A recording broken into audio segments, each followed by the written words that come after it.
이 세상에서 사람은 많은 일들을 해야 합니다. 사람의 수많은 활동 중에서 사람을 가장 부지런하게 만들고 가장 동기를 부여하는 것은 무엇입니까? 바로 사랑입니다. 세상 사람들이 하는 모든 일 중에서 사랑의 동기만큼 사람을 더 부지런하게 만드는 것은 없습니다. 심지어는 자기의 체면을 내려놓고 자기가 할 수 있는 모든 것을 하게 만듭니다. 이것이 바로 사랑의 동기와 힘입니다. 그러나 사람의 생명과 사랑은 모두 한계가 있어 이러한 사랑을 지속적으로 변치 않게 할 수 없고 사랑의 동기를 지속적으로 가지고 상대방을 위해 베풀고 일을 하고 심지어는 희생할 수 없습니다. 이는 사람의 사랑이 불완전하고 그렇게 가련하고 한계가 있기 때문입니다. 그러면 성경은 어떻게 하나님의 사랑을 묘사합니까? 성경은 하나님의 일들에 대해 크신 능력과 힘으로 묘사하지 않았습니다. 하나님의 크신 능력과 힘은 곧 그가 우리를 사랑하시고 우리를 구원하시려 당신의 생명을 우리에게 주시고 십자가 위에서 당신을 완전히 들이신 것으로 나타납니다. 우리는 이 사랑의 큰 능력으로 인해 구원받았습니다. 그렇다면 우리가 이러한 하나님의 사랑을 소유했는데 그것이 어떻게 구체적으로 사람의 생명 안에서 영광스럽고 온전하게 나타나게 할까요? 빌레몬서 8절부터 12절까지의 말씀을 보겠습니다. 이러므로 내가 그리스도 안에서 아주 담대하게 내게 마땅한 일로 명할 수도 있으나 도리어 사랑으로서 간구하노라. 나이가 많은 나 바울은 지금 또 예수 그리스도를 위하여 갇힌 자되어 갇힌 중에서 낳은 아들 오네시모를 위하여 내게 간구하노라. 그가 전에는 내게 무익하였으나 이제는 나와 내게 유익함으로 내게 그를 돌려 보내노니 그는 내 신복이라. 저는 매우 짧은 빌레몬서의 총 25절로 메시지가 매우 간결하다고 생각합니다. 그것은 실로 인류 역사상 가장 아름답고 가장 위대한 사랑의 편지이며 너무나 보배롭습니다. 그것이 2000년 전에 기록되었다는 사실에 대해 저는 특별히 감사하게 느낍니다. 하나님의 말씀과 다른 종교의 메시지가 다른 것이 무엇일까요? 약 3000년 전에 모세의 오경이 기록되기 시작했습니다. 당시 인류의 가장 초기의 문자는 이집트에 있었는데 곧 상형 문자이며 그때는 문자가 지금처럼 발전하지 않았습니다. 하나님의 말씀이 이렇게 기록되었습니다. 그러므로 하나님은 계속해서 말씀하고 계시는 하나님이십니다. 그러나 사람은 하나님의 말씀을 어떻게 받아들여야 할지 몰랐고 계속해서 전할 방법이 없었습니다. 그리하여 하나님은 또한 사람들로 하여금 그가 하신 말씀, 그의 사랑과 그의 행하심을 묘사하고 표현하고 또한 기록하게 하셨습니다. 그는 이스라엘 사람들을 이집트로 가게 하셨고 그곳에서 인류 역사상 가장 초기의 문자 중 하나를 사용하여 그의 말씀을 기록하기 시작했습니다. 2000년 전에 이르러 하나님의 참된 아들, 그의 사랑, 그리고 그의 사랑에 붙잡힌 사람들, 그들의 이야기, 그들의 사랑 이야기, 그리고 하늘로부터 온 하나님의 사랑이 어떻게 그들의 생명 안에서, 그들의 관계 안에서 실제가 되었습니까? 그들이 어떻게 육체와 죄인의 감정에 의존하지 않고 죄인의 감정을 완전히 초월하는 정도의 하나님으로부터 온 사랑으로 사랑했습니까? 그리고 사람이 어떻게 이 사랑을 받아들였고 또한 어떻게 이 사랑이 자신의 생명이 되게 했습니까? 하나님의 사랑은 바로 하나님 자신이십니다. 또 그의 사랑의 생명이 어떻게 사람 안에서 나타나고 표현되었습니까? 성경은 하나님의 말씀이며 이처럼 보배로워 서로 다른 형식과 방식으로 묘사하고 서술합니다. 이것은 세상으로부터 온 것도 아니며 또한 죄인의 생명, 인격, 사랑, 혹은 열심으로부터 생겨날 수 있는 것도 아닙니다. 이것은 완전히 초자연적이고 사람의 생명의 한계를 초월하며 완전히 하나님께 속한 사랑으로서 이는 참으로 기묘합니다. 그러므로 이 인류 역사상 가장 아름다운 사랑의 편지는 실은 하나님의 말씀으로 바로 하나님께서 우리에게 하신 당신의 사랑에 관한 편지입니다. 관건은 이것을 받아들이는 사람이 있느냐 없느냐에 있으며 누군가 하나님의 사랑, 이 하나님의 사랑의 편지를 받아들여 깨닫고 그분을 영접하며 그리고 자기 자신을 통해 다시 하나님의 사랑을 이끌어내어 그의 생명을 살아가는 것입니다. 더 나아가 다른 사람들에게 표현하고 나타내어 나 자신이 그리스도의 편지가 되고 또한 사랑의 편지라고도 할 수 있도록 사람들에게 표현하고 부르짖느냐 하는 것입니다. 만약 그렇다면 이는 실로 너무나 아름다운 일입니다. 오늘날 2000년 전 바울에게 있었던 것과 같이 이러한 사랑과 생명의 묘사와 부르짖음이 있습니다. 마찬가지로 우리의 생명 안에서도 그의 사랑이 나타날 수 있고 그의 사랑의 부름과 축복도 우리의 생명 안에서 나타나야 합니다. 그러면 우리가 다시 천천히 그가 쓴 편지를 보며 그가 어떤 마음과 어떤 태도, 어떤 갈망을 가지고 있었는지 봅시다. 우리가 다시 한번 1절부터 7절까지 읽어봅시다. 그리스도 예수를 위하여 갇힌 자된 바울과 및 형제 디모데는 우리의 사랑을 받는 자요 동역자인 빌레몬과 자매 아비아와 우리와 함께 병사된 아키뽀와 내 집에 있는 교회에 편지하노니 하나님 우리 아버지와 주 예수 그리스도로부터 은혜와 평강이 너희에게 있을지어다. 내가 항상 내 하나님께 감사하고 기도할 때에 너를 말함은 주 예수와 및 모든 성도에 대한 내 사랑과 믿음이 있음을 들음이니 이로써 내 믿음의 교제가 우리 속에 있는 선을 알게 하고 그리스도께 이르도록 역사하느니라. 형제여 성도들의 마음이 너로 말미암아 평안함을 얻었으니 내가 너의 사랑으로 많은 기쁨과 위로를 받았노라. 앞부분은 인사이며 그 어조는 매우 겸손합니다. 4절부터 7절까지의 말씀에서 그는 충분히 칭찬하고 인정합니다. 너는 더 이상 과거의 너가 아니라 지금은 그리스도 안에 있는 너라는 것입니다. 너의 생명은 원가정에서 비롯된 옛 생명이 아니라 하나님으로부터 온 것이며 죽음에서 생명으로 나와 하나님의 아들 예수 그리스도의 사랑을 살아낼 수 있는 사람이라고 말할 수 있고 더욱이 내게는 이처럼 보배로운 증거와 생명이 있기에 나는 너로 인해 매우 기쁘며 너는 나에게 매우 중요한 동역자이고 내가 사랑하는 사람이라고 표현하고 있습니다. 이렇게 1절부터 7절까지 말한 후에야 그는 비로소 편지를 쓰는 목적을 말하는데 이는 한 노예를 위하여 빌레몬에게 요청하는 것입니다. 그러므로 8절부터는 그가 말하고자 하는 편지의 주요 내용이 시작됩니다. 8절에서 이러므로 내가 그리스도 안에서 아주 담대하게 내게 마땅한 일로 명할 수도 있으나 라고 말합니다. 여기에서 마땅한 일은 무엇입니까? 그것은 그가 다음과 같이 말하고자 함입니다. 내가 비록 그리스도 안에서 당신에게 담대하게 마땅한 일을 명하고 요구할 수 있지만 그렇게 하지 않습니다. 왜냐하면 나와 당신은 이제 더 이상 이 땅에 속한 자가 아니며 우리는 모두 그리스도 안에 있는 사람이기 때문입니다. 이전에는 우리 모두 자기를 위하여, 자기를 의지하여 세상에서 자기 성공과 만족을 위하여 살았습니다. 제가 비록 종교적인 열심이 있었을지라도 육체 안에서는 모두 자기를 위하여, 자기의 영광을 위하여 죄인의 생명으로 살았었습니다. 그리고 당신은 비록 이전에는 율법을 알지 못하는 이방인이었지만 역시 세상에서 자기의 육체의 만족과 사욕을 위하여 살았던 사람입니다. 실은 당신과 나는 과거에 모두 허물과 죄 가운데 죽었으며 하나님과 원수되어 매우 가련하게 살았던 사람이고 생명이 마치 죽은 사람과 같았습니다. 그러나 당신과 나는 이제 모두 거듭났으며 모두 그리스도 안에 있고 모두 천국의 생명 안에서 삽니다. 우리는 모두 하늘의 만왕의 왕, 만주의 주를 영접했습니다. 그는 우리를 사랑하시고 우리와 같은 죄인을 위하여 죽으셨으며 그는 부활하여 승천하신 주이십니다. 그는 나의 생명이 되시고 나의 왕이 되시어 나로 하여금 그의 안에 살게 하시고 그로 인하여 살고 그를 위하여 살게 하셨습니다. 이것이 바로 당신과 내가 확인한 위치와 생명입니다. 그러므로 우리는 더 이상 땅의 율법과 이 세상의 풍속을 따라 살지 않습니다. 우리는 땅의 것보다 더 높고 더 온전한 사랑의 율법을 소유했으며 천국 하나님의 아들 예수 그리스도의 사랑의 율법을 따라 사는 사람입니다. 비록 바울이 빌레몬에게 직접적으로 이렇게 말하지는 않았지만 뜻은 이렇습니다. 그러므로 내가 비록 그리스도 안에서 라고 한 것은 당신 역시 더 이상 과거의 옛 생명이 아니기 때문입니다.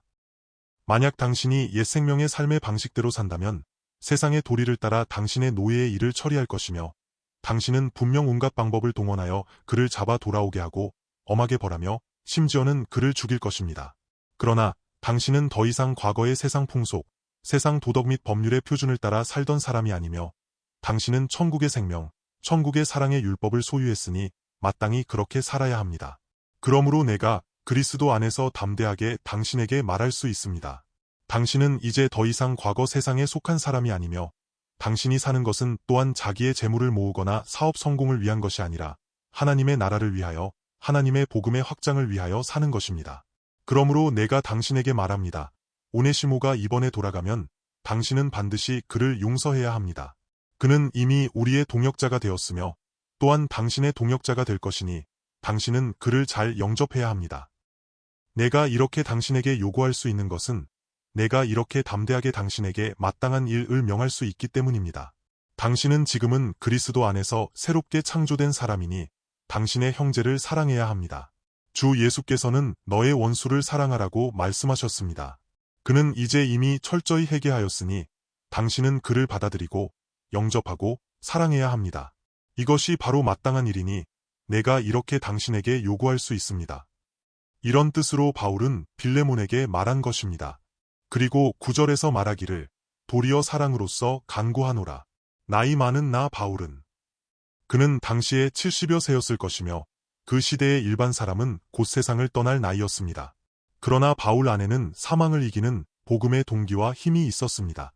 비록 그가 병을 앓고 있었고 심지어 그렇게 큰 고난과 박해롬에 맞음을 당하고 많은 고통을 겪었지만 그의 안에는 생명의 힘이 있었습니다.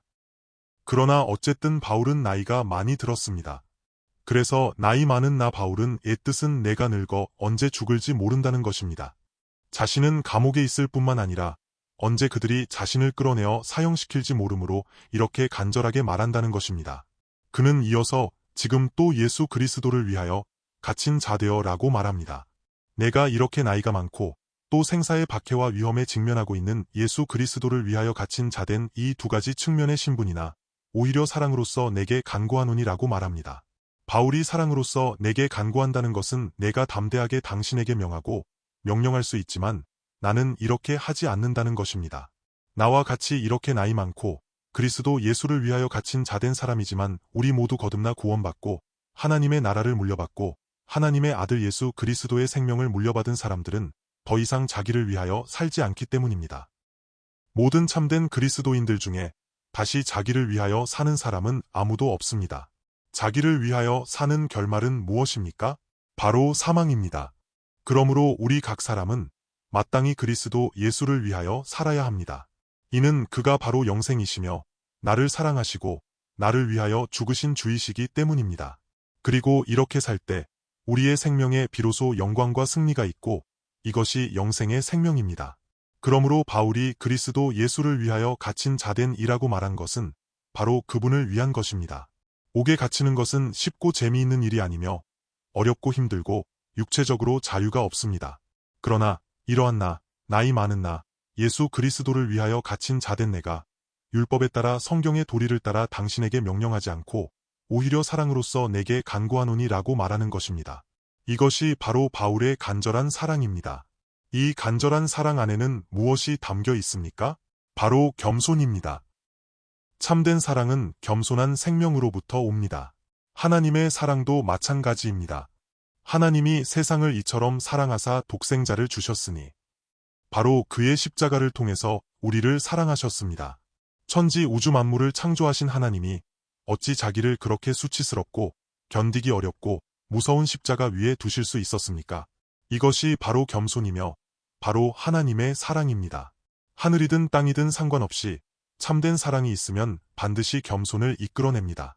겸손이 없으면 참된 사랑을 이끌어낼 수 없다고 말할 수 있습니다. 바울이 받은 것이 바로 이러한 사랑입니다. 사실 사람의 사랑과 생명은 겸손할 수 없습니다. 이는 사람이 자기중심적이고 자기를 위하여 살며 자기를 매우 중요하게 여기기 때문입니다. 그리고 죄인은 매우 자기를 비하하므로 근본적으로 자기 힘으로 겸손해질 수 없습니다. 사람의 겸손은 단지 길이 없을 때 마지못해 하는 굴욕과 비천함일 뿐입니다. 그러나 그 사랑을 위하여 참으로 상대방을 사랑하고 상대방을 돕기 위한 철저한 겸손은 사람의 생명 안에서 생겨날 수 없습니다. 그러나 바울은 이러한 겸손과 사랑을 가졌으니 이는 그가 주의 사랑에 붙잡혔으며 그가 십자가의 사랑이 얼마나 겸손한지 알았기 때문입니다. 주 예수의 사랑이 그의 안에 있었고 그는 주 예수의 사랑의 포로가 되었으므로 그는 그렇게 겸손하게 빌레몬에게 요청할 수 있었습니다. 그리고 그는 갇힌 중에서 낳은 아들 오네시모를 위하여 내게 간구하노라 고 합니다. 오네시모라는 이름의 본래 뜻은 유익함입니다. 그는 왜 자신이 부족한 것이 없는데 왜 이렇게 철저히 자기를 내려놓고 겸손하게 간청합니까? 바로 갇힌 중에서 낳은 아들 오네시모를 위하여 내게 간구하노라는 것입니다. 부모가 되어본 사람은 모두 아는데 당신은 자기의 자녀를 위하여 무엇을 할 수 있습니까? 할 수 있는 모든 것을 할 수 있는 것입니다. 바울은 갇힌 중에서 낳은 아들이라고 말합니다. 고난 가운데서 감옥 안에서 낳은 아들입니다. 실제로 감옥 안에서 아이를 낳은 사람이 있다고 들었었습니다. 저는 그들이 비록 자기에게 죄가 있고 묶여 있을지라도 자기의 자녀에 대해서는 반드시 매우 간절한 소망이 있을 것이며 자녀가 감옥과 같은 환경에서 살지 않기를 바랄 것이라고 믿습니다. 비록 그 자신이 자녀를 위하여 아무것도 할 수 없는 죄인이라 할지라도 감옥 안에서 그렇게 고통스럽고 가련하게 아이를 낳았을지라도 여전히 간절하게 갈망했을 것이라고 생각합니다. 감옥 안에서 아이를 낳는 것이 얼마나 비참하고 어렵고 수치스럽고 견디기 힘든 일인지 생각해 보십시오. 물론 바울이 감옥 안에서 낳은 이 아들은 그에게 있어서 수치가 아니라 곧 영광과 감사입니다. 어떻게 되었든 그는 그의 전부 생명으로 복음을 전했습니다. 그는 왜 옥에 갇혔습니까? 하나님의 사랑을 위하여, 이 복음을 위하여입니다. 그리고 하나님의 사랑과 이 복음이 이러한 한 죄인의 몸 위에서 열매를 맺었습니다. 비록 성경이 오네시모가 본래 어떤 사람이었는지 상세하게 묘사하고 설명하지 않았지만 우리는 대략 알 수 있습니다. 그는 본래 빌레몬의 노예였으나 그는 자유를 원했고 순종하지 않았으며 매우 이기적이었고 주인을 생각하지 않았습니다. 저는 그들이 비록 주종관계였지만 빌레몬이 이전에 그를 잘 대해주었을 것이라고 생각합니다. 그러나 오네시모는 완전히 은혜를 잊고 의를 배반했습니다. 그의 성품 때문에 제가 추측하건대 모든 죄인과 마찬가지로 겉과 속이 완전히 달랐을 것입니다. 겉으로는 생존을 위하여 빌레몬에게 잘하는 것 같았지만 속으로는 자유를 원했고 빌레몬을 싫어했으며 그가 자기를 놓아주지 않고 자기에게 요구하는 것이 너무 많다고 생각했을 것입니다. 그의 내면은 빌레몬과의 충돌이 매우 컸습니다. 그래서 그는 빌레몬에게 많은 손해를 입혔고 어쩌면 물건을 훔쳐 로마로 도망갔을 수도 있습니다. 이러한 거역하는 죄인, 그의 생명은 한순간에 바뀔 수 없습니다. 저는 성경에는 상세하게 말하지 않지만 바울 안에 있는 하나님의 아들, 그의 사랑, 그의 십자가의 사랑이 이 죄수, 이 노예 오네시모를 붙잡았다고 믿습니다. 그가 바울에게서 복음을 들은 후에 그는 정말로 회개하고 거듭나고 완전히 변했습니다. 오네시모는 정말로 그가 살고 싶어하는 생명을 찾았고 하나님의 사랑을 영접했으며 그가 한번 태어나자마자 생명이 매우 달라졌습니다. 그러므로 바울은 그를 위해 특별히 감사했고 바울의 그에 대한 감정이 매우 깊어 마치 부모가 자녀에게 가지는 감정과 같았으며 해산의 고통을 겪고 나았기에 바울의 그에 대한 사랑은 매우 간절했습니다. 그러나 오네시모는 매우 가련했는데 이는 그가 세상에서는 신분이 노예였기에 정상적인 상황에서 주인에게 돌아가면 큰 어려움을 당할 수 있기 때문입니다. 그래서 바울은 매우 간절했습니다. 우리는 우리 자신의 자녀들을 생각해 볼 수 있는데 만약 내 자녀가 지극히 큰 위험에 처하고 심지어 사망의 위협에 직면한다면 우리는 부모로서 어떻게 하겠습니까? 저는 비록 아들의 생사가 달린 문제를 겪어보지 못했지만 그는 이전 청소년기 공부할 때 학교에서 어떤 어려움을 만났고 퇴학당할 위험이 있었습니다. 그때 저는 학교에 가서 교장 선생님 앞에서 무릎 꿇고 사정하며 저의 아들에게 한 번 더 기회를 달라고 간청할 수도 있겠다고 생각한 적이 있습니다. 만약 이렇게 간청하여 교장 선생님이 받아들인다면 저는 분명 간청했을 것입니다. 무릎 꿇고 간청한다는 의미가 무엇입니까? 그렇다면 바울을 이해할 수 있습니다. 사실 바울은 바로 이와 같은 마음입니다. 무엇 때문입니까? 이는 그가 말하기를 그는 나의 친아들이며 제가 낳은 아들입니다. 그는 이렇게 간청했습니다. 이것은 참으로 그리스도의 사랑을 가지고 있는 것입니다. 주 예수께서도 제자들 앞에서 무릎을 꿇고 그들의 발을 씻기셨습니다. 바울이 한 말도 마찬가지입니다. 도리어 사랑으로서 간구하노라. 나이가 많은 나 바울은 지금 또 예수 그리스도를 위하여 갇힌 자되어 도리어 사랑으로서 내게 간구하노라. 주 예수께서도 일찍이 말씀하셨습니다. 나는 너희의 주와 또는 선생이 되어 너희 발을 씻겼으니 주는 만왕의 왕이시오 천지 우주 만물을 창조하신 하나님이시지만 그는 죄인들을 위하여 죄인들을 구원하시기 위하여 이처럼 간절한 사랑을 가지셨습니다. 본래 그는 그들의 발을 씻겨줄 필요가 없지만 그는 제자들을 마치 자기의 자녀처럼 보셨고 죄인들을 구원하시기 위하여 하나님 자신이 직접 이렇게 겸손하시고 이처럼 간절한 사랑을 나타내신 것입니다. 그리고 주 예수께서 제자들의 발을 씻기신 것은 그가 십자가 위에서 자기의 생명을 드리실 것이라는 뜻입니다. 그렇다면 바울도 왜 이렇게 오네시모를 위하여 간청합니까? 이는 하나님의 사랑의 율법에 도리적으로 말하자면 빌레몬은 마땅히 그를 풀어주고 용서해야 하기 때문입니다. 그러나 만약 그가 기꺼이 자원함으로 말미암은 것이 아니라면 만약 그의 안에 참된 사랑과 자원하는 마음이 없다면 그 결과가 좋지 못하고 또한 참된 증거를 나타나게 할 수 없습니다. 바울은 빌레몬이 참으로 기꺼이 자원하여 그의 요청을 받아들이기를 바랐습니다. 참된 사랑은 무엇입니까? 참된 사랑은 억지로 하는 것이 아닙니다. 참된 사랑과 순종은 모두 억지로 하는 것이 아닙니다. 억지로 하는 사랑과 순종은 천국의 참된 생명, 참된 사랑과 참된 증거를 이끌어낼 수 없습니다.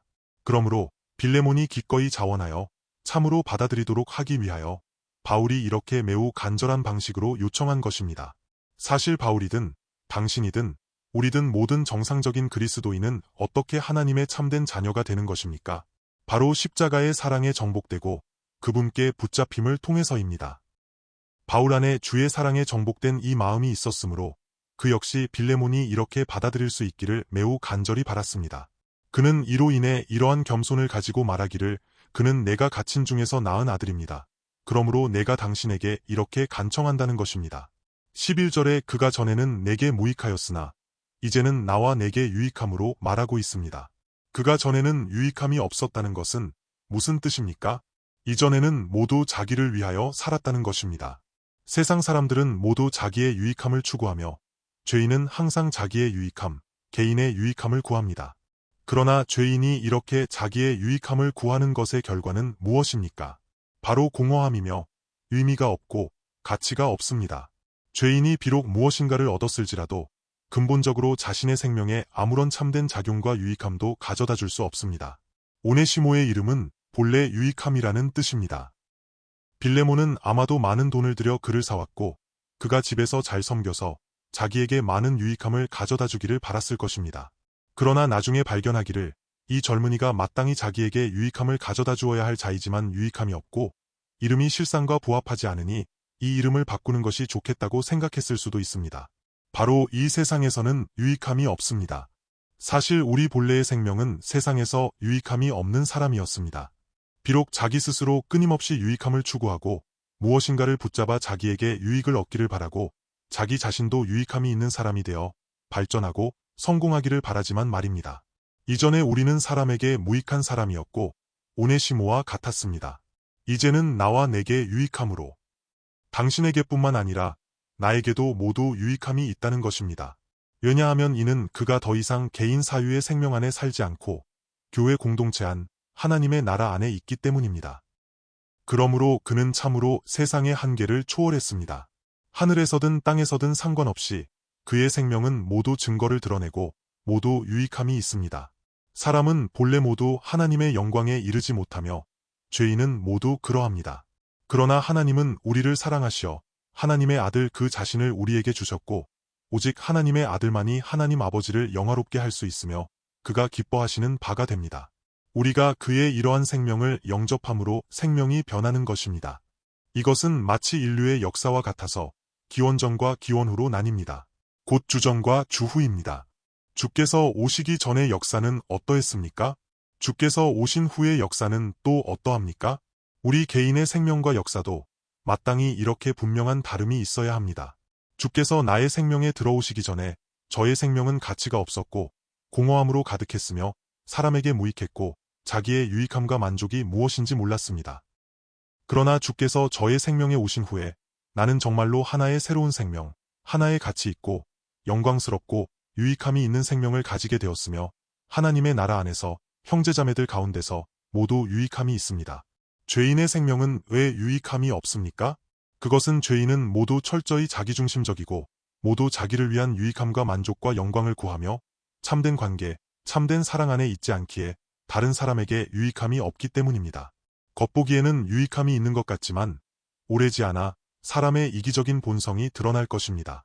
그런즉 사람은 매우 이기적이고 매우 자기중심적이기에 참된 공동체에 유익함이 없습니다.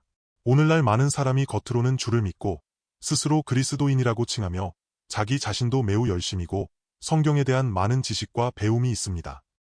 그러나 여전히 많은 사람이 공동체에 유익함이 없으며 참으로 천국 사랑의 생명을 이끌어내지 못하고 자기를 내려놓고 자기를 희생하기를 원치 않으며 남을 자기보다 낮게 여기고 자기의 유익을 구하지 않으므로 다른 사람의 유익을 구하는 것을 하지 못합니다.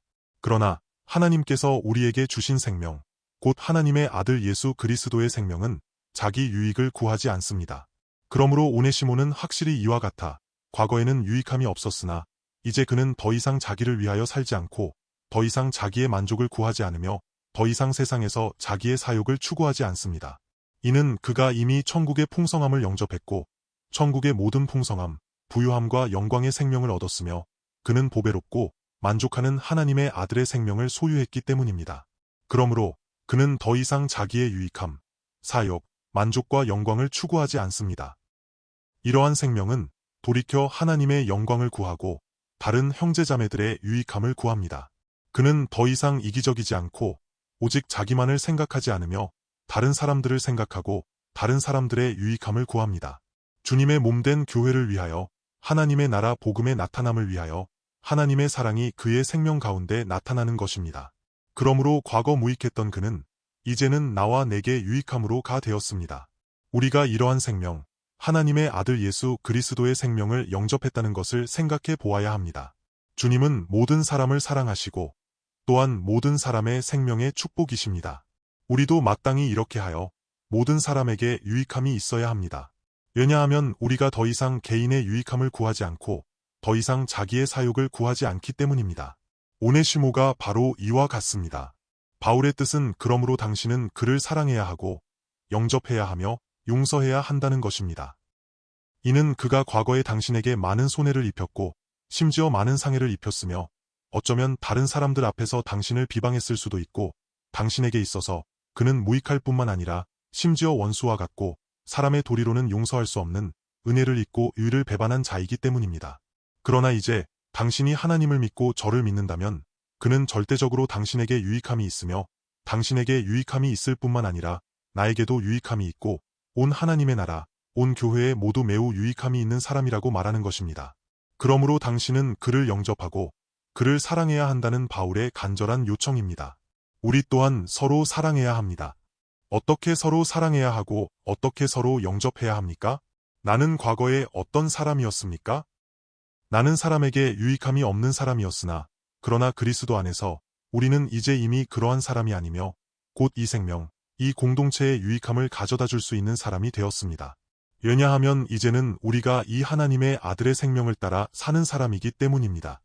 그러므로 바울은 오네시모뿐만 아니라 빌레몬 역시 온전히 사랑함으로 과거에 사랑할 수 없었던 사람을 사랑하고 과거에 영접할 수 없었던 사람을 영접해야 한다고 말하고 있는 것입니다. 오네시모와 빌레몬 모두 더 이상 과거의 나가 아니기 때문입니다. 우리 교회 안에서 이 하나님의 나라 공동체 안에서는 모두 마땅히 일해야 합니다. 우리는 과거에 영접할 수 없고 사랑할 수 없고 용서할 수 없었던 충분한 이유가 있었지만 그러나 지금은 다르고 더 충분한 사랑하고 영접할 이유를 가지게 되었습니다. 그러므로 당신과 나 우리 모두는 빌레몬이며 또한 오네시모이기도 합니다.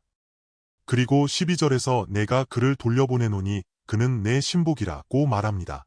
저는 이 한 구절이 특별히 감동을 받았고 특별히 좋아합니다. 내가 이제 그를 돌려보내노니 바울이 나는 먼저 당신에게 묻지 않았고 당신의 동의와 약속을 받지 않았는데 이는 내가 하나님을 믿고 또한 당신을 믿기 때문이라는 것입니다. 그러므로 내가 먼저 지금 바로 그를 돌려보냅니다. 그가 친히 돌아가는 것은 마치 스스로 가서 자수하는 것과 같습니다. 그는 억지로 가는 것이 아니라 친히 당신의 그곳으로 돌아가려 하는 것입니다. 그가 친히 돌아가는 것은 그가 이번에 가서 과거의 주인에게 붙잡히고 체포되어 법정에 보내져 사형을 선고받거나 심지어 직접 죽임당할 수도 있음을 의미합니다. 그러나 그는 이러한 마음의 뜻이 있습니다. 죽으려면 죽으라는 것입니다. 오네시모는 이러한 마음의 뜻을 품고 돌아간 것입니다. 그러나 바울의 마지막 이 한 구절에 그는 내 신복이라 고 말하고 있습니다. 당신은 다른 사람에게 이렇게 말해본 적이 있습니까? 그는 내 신복이라. 이것은 일반적인 정도를 초월합니다. 우리는 그는 제가 신뢰하는 사람입니다. 제가 좋아하는 사람입니다. 저는 그를 사랑합니다 라고 말할 수 있지만 그는 내 신복이라는 것은 무슨 뜻입니까? 바울과 오네시모는 모두 불완전한 사람이며 바울도 또한 스스로 죄인 중에 괴수임을 인정했습니다.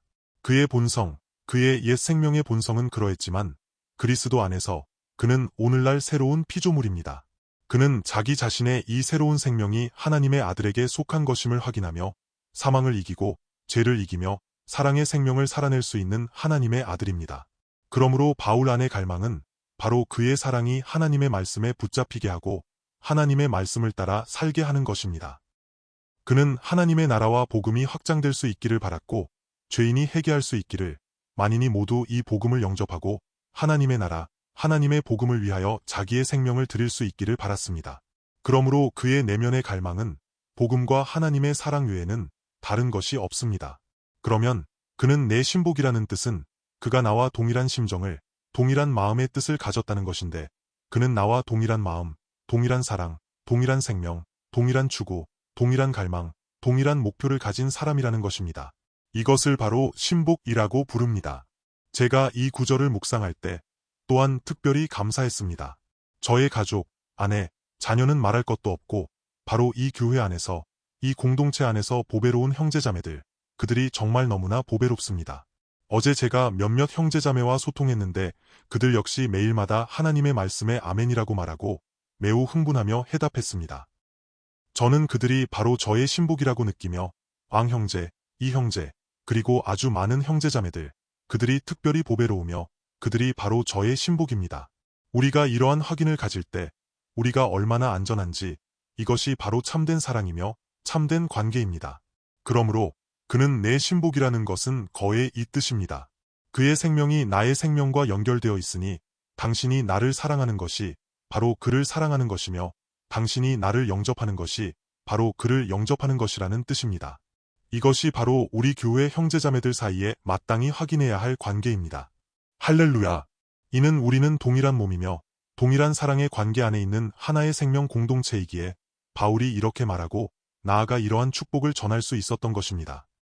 내가 정말 바울처럼 저의 형제, 저의 자매를 위하여 그렇게 겸손하게 주님 앞으로 나아와 주님 앞에 엎드려 간구하고 심지어 겸손하게 사람 앞으로 나아와 바울처럼 엎드려 겸손하게 요청할 수 있습니까? 이것은 당신 안에 신복이 있을 때 당신의 사랑과 신앙의 참된 표현입니다. 사실 우리는 모두 오네시모입니다. 우리는 이 세상에서 본래 모두 자기 유익함만을 추구하는 사람이었습니다. 그러나 이러한 생명은 단지 세상의 불쌍한 죄인일 뿐이며 다른 사람에게 손해와 많은 상해를 가져다 줍니다. 그러나 하나님의 사랑이 우리 안에 있고 우리는 모두 그의 은혜를 입었습니다. 우리는 때로는 빌레몬의 역할을 담당하고 때로는 오네시모이기도 합니다. 그러므로 우리는 서로 영접하고 서로 사랑하며 상대방을 받아들여야 합니다. 왜냐하면 우리가 서로 상대방의 신복이기 때문입니다.